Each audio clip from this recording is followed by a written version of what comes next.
Good morning students. Hi, this is Prem Kumar Prasad. और आज मैं सिलेबस सेमेस्टर 2 सोशोलॉजी उसका प्रेजेंट करने जा रहा हूँ। और ऐसा कहा जाता है कि सिलेबस की जानकारी होना बहुत ही अनिवार्य है। और मैंने अपने हर वीडियो में सिलेबस के टॉपिक पे बोला ही हुआ है, किसी भी युद्ध को जीतने के लिए आपको सबसे पहले उसके सिलेबस को जानना बहुत ही ज़रूरी है। तो सिलेबस एक जर्नी है। अगर सिलेबस को आपने अच्छे तरीके से पहचान लिया तो इसका मतलब आधा जंग आप जीत गए हो। ठीक है, तो हम लोग स्टार्ट करते हैं सोशोलॉजी सेमेस्टर 2 का। चलिए स्टार्ट करते हैं सेमेस्टर 2 का सिलेबस सोशोलॉजी।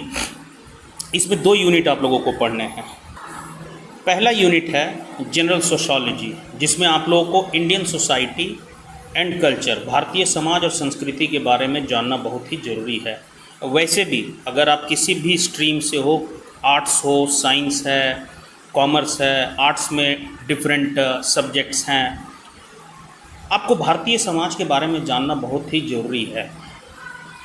तो फर्स्ट चैप्टर जो है वो है characteristics of Indian society and culture, unity and diversity in India, Bharatiya Samaj और संस्कृति की विशेषताएं, भारत में एकता और विविधता।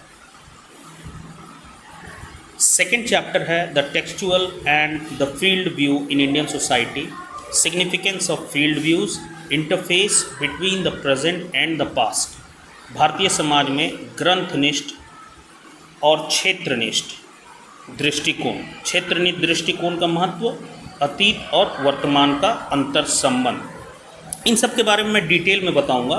पहले आप लोग सिलेबस के चैप्टर्स पे फोकस करेंगे। एंड थर्ड चैप्टर है the structure and composition of Indian society, जिसमें villages, town, cities, rural urban linkages, tribes, weaker section, Dalits, women and minorities, population profile and related issues, भारतीय समाज की संरचना और संगठन, गांव, कस्बे, शहर, ग्रामीण शहरी संबंध, जनजातियां, कमज़ोर वर्ग, दलित, महिलाएं और अल्पसंख्यक, जनसंख्या प्रोफाइल और संबंधित समस्याएं।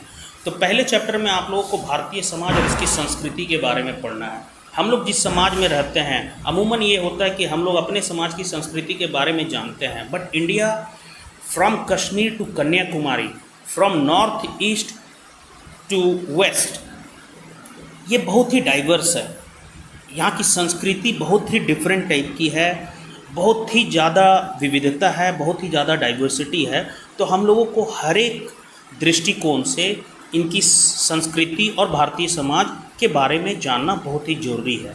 सेकेंड चैप्टर बताता है कि कैसे आप किसी भी चीज़ को जानने के लिए, इसमें आपको 2 दृष्टिकोण दिए हुए हैं, ग्रंथनिष्ठ और फील्ड क्षेत्रनिष्ठ। ग्रंथनिष्ठ में क्या होता है कि अगर आप किसी भी चीज़ के बारे में जानना चाहते हैं तो आप किसी टेक्स्ट बुक से, किसी मैगजीन से, किसी रिकॉर्ड से आप उस चीज़ के बारे में जान सकते हो, उसको बोलते हैं ग्रंथनिष्ठ। और फील्ड व्यू क्या होता है, क्षेत्रनिष्ठ क्या होता है, अगर आपको किसी गांव में, गांव की गरीबी के कंडीशन के बारे में अगर आपको रिसर्च करना है तो आपको वहाँ पे जाना होगा, उस गांव में जाना होगा और गरीबी के क्या क्या कारण हैं वहाँ पे, उन सब कारणों को बढ़िया से एनालिसिस करके आपको एक रिपोर्ट बनानी होगी, उसे बोलते हैं क्षेत्रनिष्ठ।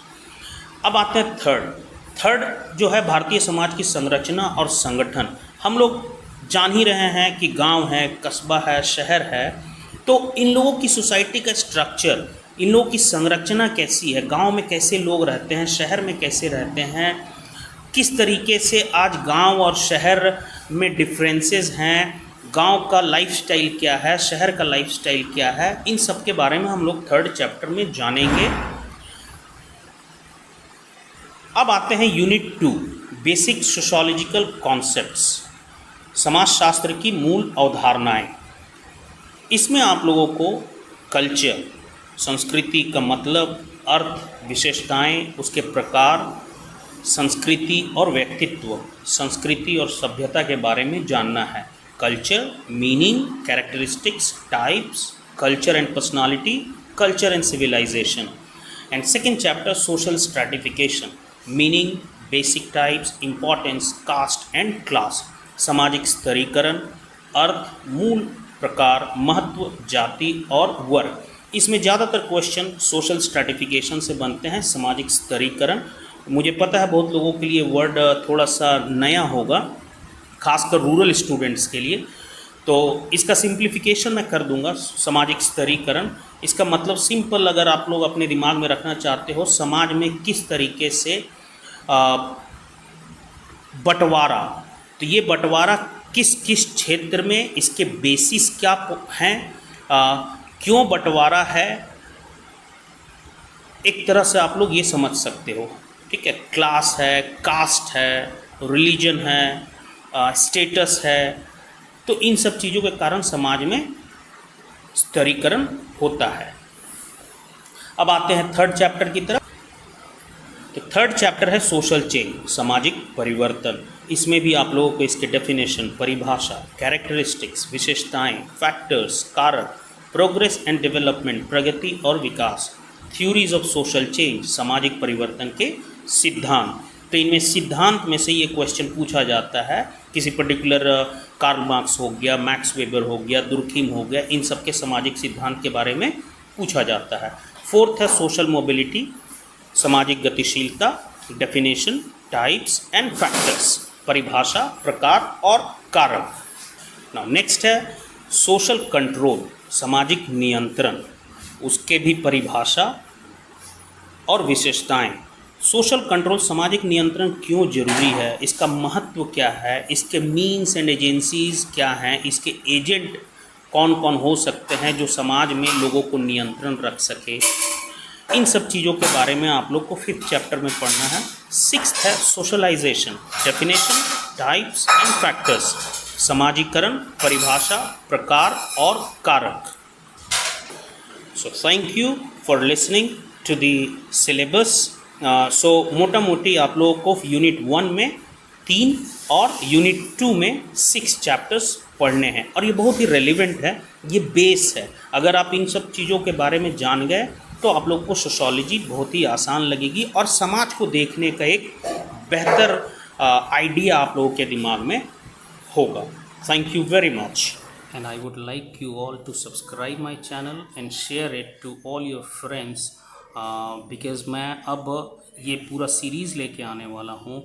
हर चैप्टर का मैं डिटेल प्रेजेंटेशन अपने वीडियोस में डाल दूँगा, ताकि आप लोगों को थोड़ी सी भी तकलीफ़ ना हो, आप लोग पूरा का पूरा कंटेंट मेरे वीडियो पे देख सकते हैं। Thank you very